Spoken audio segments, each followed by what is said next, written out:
What's up guys, Jay here. Today we're taking a look at my pickups for the month of July. What's interesting about this set of games is I've only paid full price for 2 of them and only spent over $20 on 4. If you're new to the channel, be sure to subscribe down below, and now let's dive on into the July 2020 pickups. Released in 1994 from Midway is one of the most beloved arcade ports of all time, NBA Jam. I got this for $3 at a local flea market and I couldn't be happier. Now while this doesn't have all the bells and whistles of the preferred tournament edition, this is still a great game. NBA Jam ushered in one of the biggest changes in the industry by bringing about the advent of over-the-top sports action that we saw continue on through the EA Sports big lineup. This game is great. It's got so many unlockables and hidden Easter eggs. Boom shakalaka! He's on fire! Plus, where else you gonna dunk a Scott Skiles?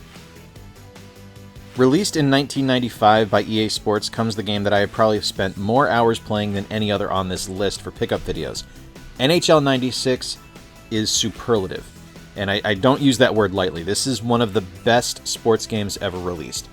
This improves on everything that NHL 95 did well and makes it so much better. Better colors, better animations, better gameplay, more realistic hockey action, and just an overall amazing presentation value makes NHL 96 one of the best games out there. You can get this on Genesis or SNES, but I prefer the Genesis version. So I grabbed this one at the same flea market with the I think it was 3 for $10 sale that I got the other 2 games at.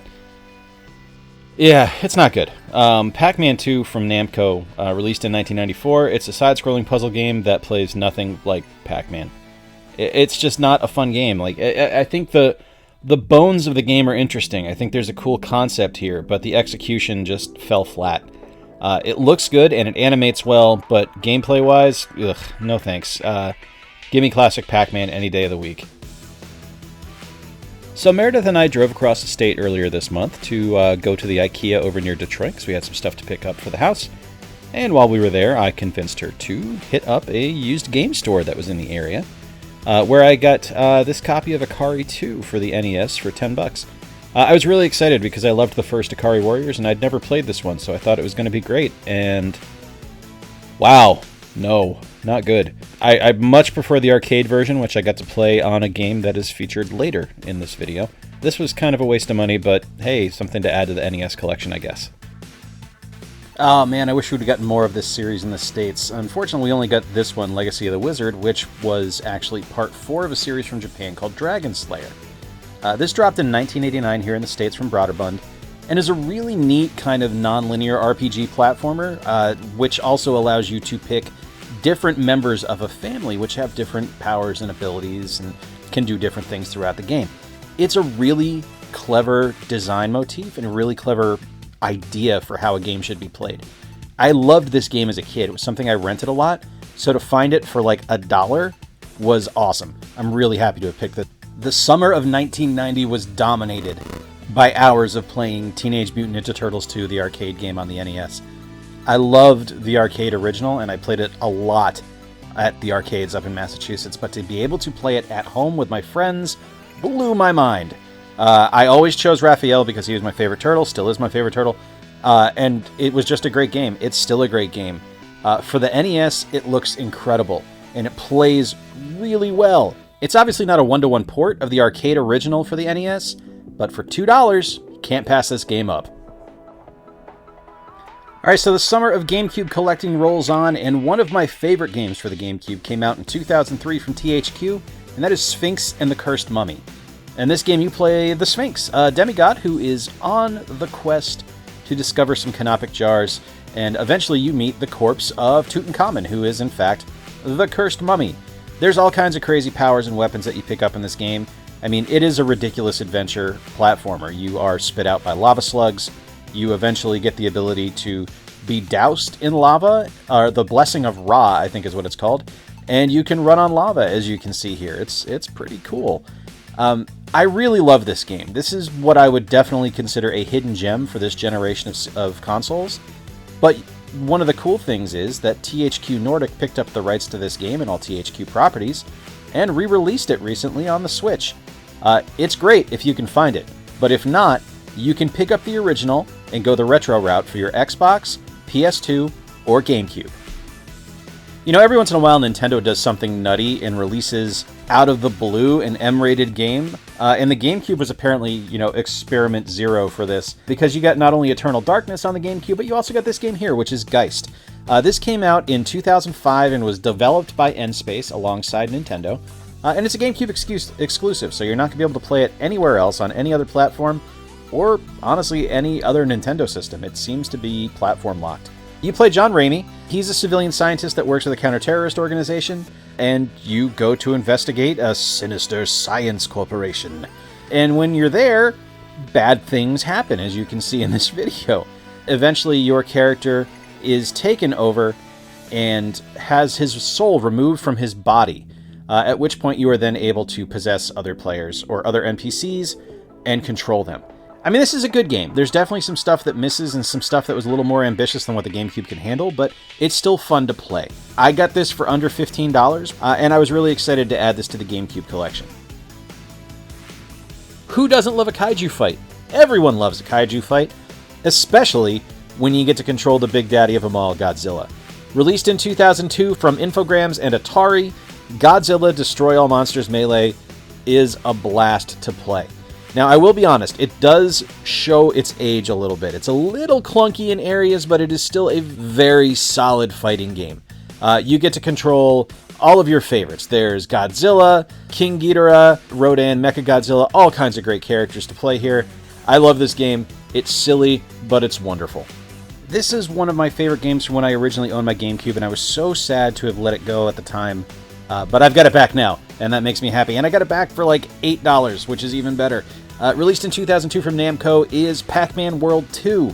And this one, of course, is Pac-Man World 2 and Pac-Man Versus, which is awesome, but unfortunately not featured in this video because I didn't have my Game Boy Advance set up. So another one down the road, we're going to go over some great Pac-Man games. This is just a wonderful 3D platformer. It is very much a 2002 3D platformer, so be aware that there are definitely some camera issues at play here, but the game itself has solid bones. It's really fun. You play as Pac-Man, you collect power pellets, you can butt bounce on stuff, and you get to chase ghosts around. One of the other things I really like about this is the arcade that's in Pac Village, where you're able to play a series of older Pac-Man games if you collect enough tokens throughout the game. There are some mazes included that are based on Pac-Man World 2, which is really awesome, and you can play those from jump. But this is just a wonderful game, definitely worth checking out. So while I'm not admittedly the biggest Sonic the Hedgehog fan in the world, this game has been on my want list for a while. I'm a sucker for good compilations, and this one is kind of the ultimate Sonic compilation, right? This came out in 2002, obviously it's from Sonic Team and Sega, and it's got just a ton of awesome stuff on it. First off, there's this like museum of Sonic awesomeness on this game that gives you all kinds of great stuff. There's instruction manual scans, there's comic covers, there's videos, all kinds of stuff throughout the history of Sonic is included on this. But there's also a bunch of games. You get Sonic the Hedgehog, Sonic 2, Sonic Spinball, Dr. Robotnik's Mean Bean Machine, Sonic the Hedgehog 3, which you are seeing here, which I had never played before, Sonic and Knuckles, Sonic 3D Blast, and then some additional games as well. You get Blue Sphere, Knuckles and Sonic 2, Sonic 3 and Knuckles, and then stuff that is not Sonic related with Flicky, Rystar, Comic Zone, and the Ooze. This game's incredible. And shout out to the guy I bought this from on Price Charting who included a secret codes printout in the book. Awesome stuff, thank you so much. I'm not entirely sure how they were able to get something that looks this good on a Wii in 2010. Granted, this is right before the Wii U release, so there was definitely some stuff going on where things were starting to advance on the technology of the Wii as people became more efficient with it. But Kirby's Epic Yarn is a gorgeous game to look at, and it's really fun to play. And while I'm not the biggest Kirby fan, I've only really enjoyed Kirby's Air Ride and Planet Robobot. Kirby's Epic Yarn is up there. I got this for $5 on a used game sale through GameStop, and while it would be nice if this came with the actual case for the game, I'm so happy I picked it up. I'm a sucker for mascot platformers, and to me Sly Cooper offers something that no other mascot platformer does, and that's solid stealth action on the PlayStation 2.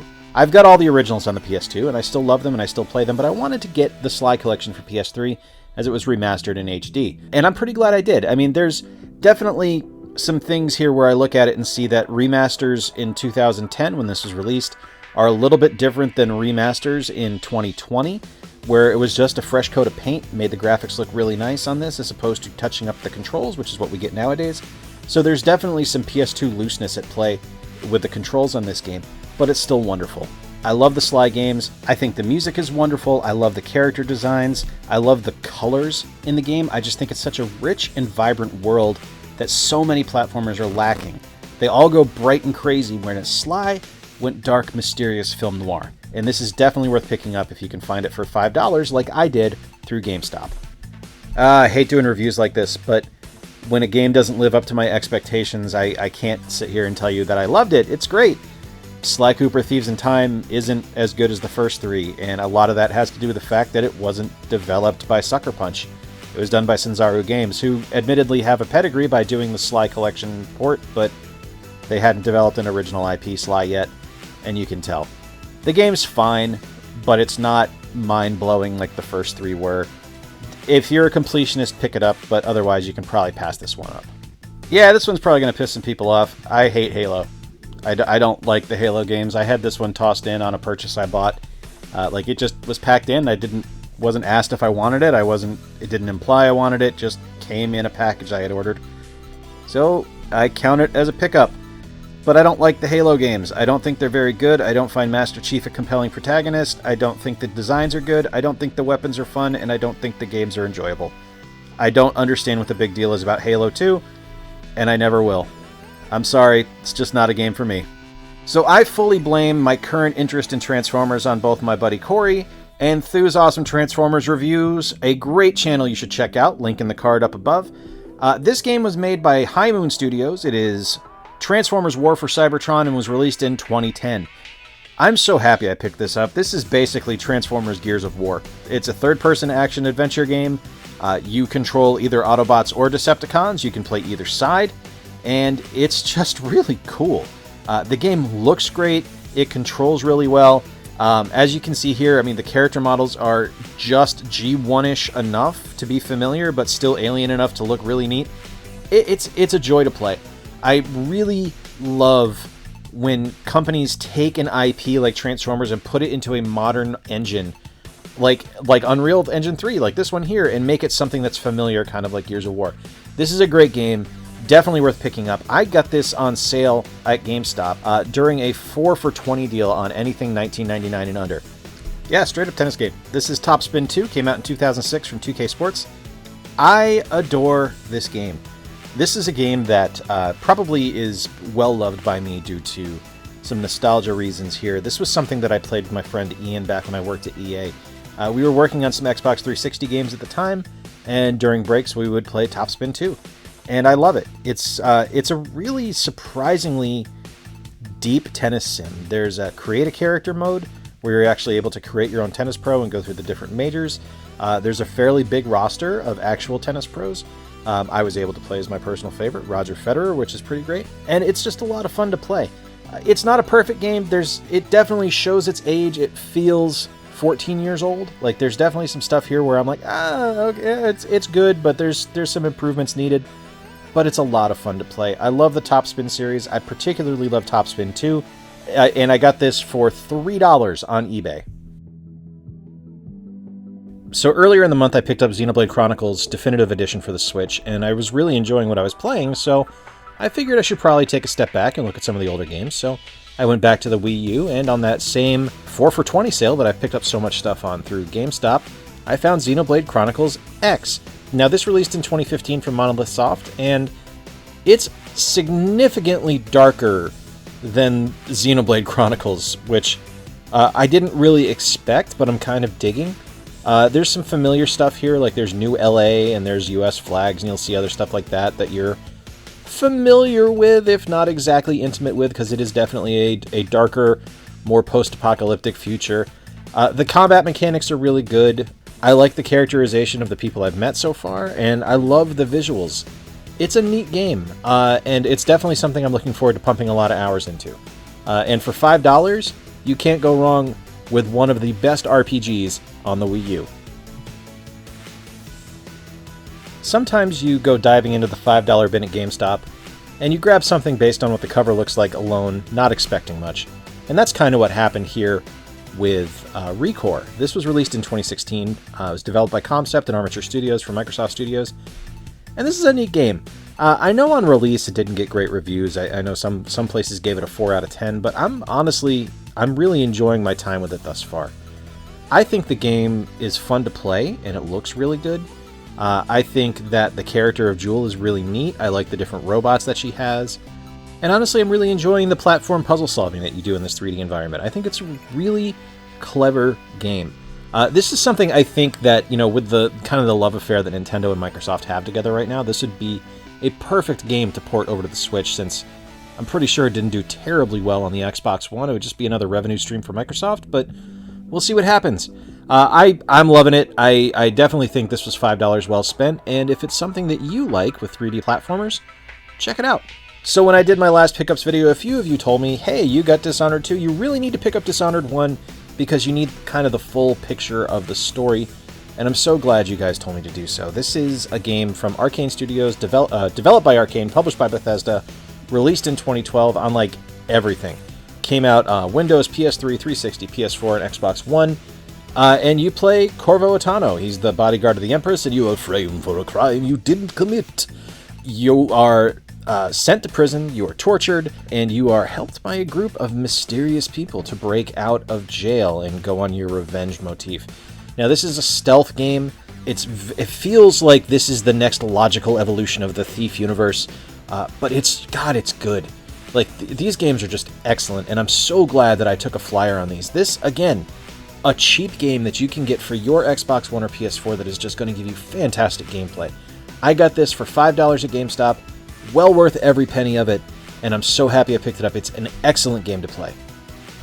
Yeah, so this is Bully Scholarship Edition, and you know what it is. It's Bully. This came out in 2008. It was developed by Rockstar, and this is in the fancy optimized for Xbox One and Xbox 360 packaging, so you can play it on either system. This footage was captured on the Xbox One. You play Jimmy Hopkins. You are enrolled at Bulworth Academy against your will, and you are rising through the ranks of the social system of Bulworth Academy to influence and maim. It's a fine game. It's Bully. It's one I used to have in my collection, and I was happy to add back to it. Now, I know a lot of folks don't really care for the Watch Dogs series of games, but I actually really dig them. This came out in 2016 from Ubisoft Montreal, and it's a really good game. It takes place in the San Francisco Bay Area. You play Marcus Holloway. You work with DedSec. You're a hacker, and you're trying to take down the city surveillance system. Now, I have an annoyance with this game, but it has nothing to do with the actual game itself. The game itself, I think, is fine. But what really pisses me off is the product I got from GameStop. I ordered this game online, part of the 4 for $20 deal that I have been talking about throughout this video, and I was sent a game with a cover that looked like it had been used as toilet paper. It was disgusting. The cover has been thrown away. I will print out a new custom cover to add to it, just to make sure my game looks complete. But it's infuriating to get something like that from a company. It really bothered me that they would send this, and that is one of the problems with GameStop shopping online, is that you're not sent stuff from the actual warehouse, you're sent stuff from stores. So if they know they have something in stock that isn't going to sell to one of their regulars, they'll ship it out to some unsuspecting oaf like me. Alright, rapid fire on this one, because I haven't played much of it, because I want to replay through the entire series, but this is Star Ocean Integrity and Faithlessness. Came out in 2016 from Tri-Ace and Square Enix, and it is the 5th entry in the main Star Ocean series. I loved the original Star Ocean series, and it's something I want to get back to and play through the entirety of again. So I'm only playing the first few minutes of this one, honestly, just to show you guys the game capture. I think it looks great. I'm looking forward to playing it, and I'm intrigued by what the story is going to have to offer. I can't wait to play it down the road. Well, this one's technically a pickup. It's kind of a secondary pickup. This is actually a replacement for a game I lost. I learned my lesson quickly when I first got my Switch, because the carts are very, very teeny tiny, and I lost this game almost immediately after buying it. This, of course, is Bayonetta 2 from Platinum Games, published by Nintendo, released in 2018. I lost my cartridge, so I'm totally replacing it here. I'm only showing the intro because I haven't played this one yet. I'm still waiting to get through Bayonetta 1, because I wanted to play through all of them when Bayonetta 3 came out. So yeah, it's just kind of sitting digitally on my shelf and now physically on my shelf. This, of course, is, an action RPG game. You know what Platinum does. They're big, they're loud, they're crazy. It is decidedly not family friendly, but it's such a great game. Tons of weapons, tons of abilities, and it's just gorgeous to look at. The character design of Bayonetta is amazing, and it's just a ton of fun to play. If you've never played a Bayonetta game, do yourself a favor and pick up 1 and 2 on the Switch. Alright, I know, it's another RPG with roguelike elements that Jay likes. I know, surprise, I get one of these almost every video I do, but hey, sue me, I have a type. This is Children of Morta. Came out in 2019 from Dead Mage, and you know, it's actually kind of the spiritual ancestor of Legacy of the Wizard that we saw earlier today on the NES. You play as different members of the Bergen family, and each one has different powers and abilities. It's a great game. I've really enjoyed the time I've put into it so far. I think it looks really great, and the sound is incredible. Honestly, this is just a really well put together game. So here's a very welcome remake of a game that came out on the PS2 back in the early 2000s. This is Gal1 Complete. Came out in 2018, and this is a tactical strategy game with a wicked sense of humor. You play as Lahari, and Etna, one of the castle vassals, is trying to influence you and make you do what she wants you to. The Disgaea games are ridiculous, dude, but I love them. They're so much fun. This looks great on the Switch, and it's exactly the type of game I want on the Switch to take portably with me. Wonderful game, super happy to have it. I really wish I could suggest this one right off the bat, but I still need more time with it because so far it just hasn't clicked for me. This is Ghost Parade. This is a game that came out in 2019 from Axis Games, and I like the idea of it. You play as a girl that is lost in the woods, and you start meeting different ghostly companions that can help you, that all have different abilities. So on paper, this is a great idea, but execution-wise, it just doesn't work for me. There's something that I'm just not liking about it. Like, the controls are really flighty, and it just plays weird. I'm going to keep giving it a shot, but so far, just not for me. So this is only one of 2 games I paid full price for this month, and one of, I think, maybe 4 games I spent over $20 on, and that is Paper Mario the Origami King. Came out this year, developed by Intelligent Systems and released by Nintendo, and of course, I mean, it's a Paper Mario game, so you know the sense of humor is there, and it is just wickedly funny.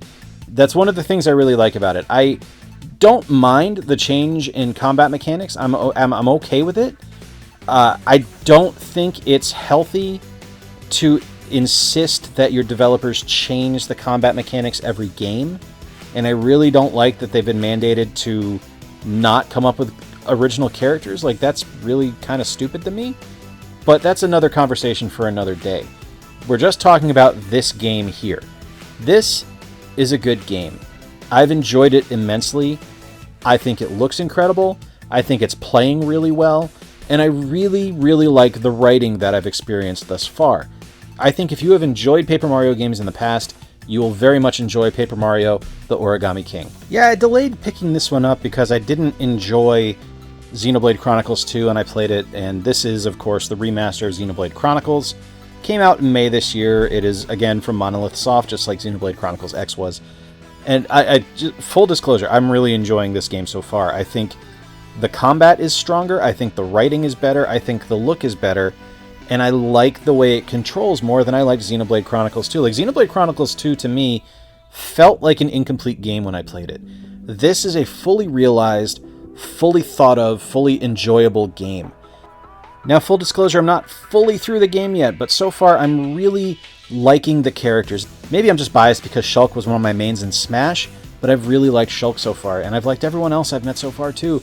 It's just so much stronger than Xenoblade Chronicles 2 was. Like I said, it just felt incomplete to me. This is a good game. This is a solid release, and something that actually has a vision and executes on what the idea of the game is. I'm engaged by this game. I never was with Xenoblade Chronicles 2. Pretty sure I mentioned during the Sonic Mega Collection how much I love a good compilation, and here is another one. This is the SNK 40th Anniversary Collection, developed by Digital Eclipse and released in 2018 on the Nintendo Switch, but there's also a PS4, Xbox One, and Steam version, if those tickle your fancy a little bit more. This particular version includes 24 games, and there are both arcade and console versions where applicable for certain games. Now, let's run down the list of games you get. You get Ozma Wars, Sasuke vs. Commander, Fantasy, Vanguard, Munchmobile, Alpha Mission, TNK3, Athena, Ikari Warriors, Victory Road, Bermuda Triangle, Guerrilla War, Psycho Soldier, Time Soldiers, World Wars, Chopper 1, POW, Paddlemania, Beastbusters, Akari 3, Prehistoric Isle, Search and Rescue, Street Smart, and Crystallis. Wow. There's just a ton of content on this, and a museum full of old arcade manuals and just pictures of arcade machines. It's incredible. Great compilation. There you go, guys. Pickups for the month of July 2020. Like I mentioned, I only paid full price for 2 of these. I was on a deal hunt all month looking for good sales. I just got lucky that GameStop had a ton of stuff on cheap this month. I also found a lot of stuff on price charting that was priced really low, as well as some eBay auctions that I was lucky enough to win. Do you know what time it is, guys? It's time to hear from you. Let me know down below what the best thing was you picked up this month, as well as anything you think I got that is pretty cool. If you liked the video, please do give it a thumbs up, and if you're new to the channel and you have watched this far somehow without subscribing, you should do so. And while you're there, ring that notification bell. Until next time, guys, as always, I have been Jay. Do more of what you love, play more games, and stay square.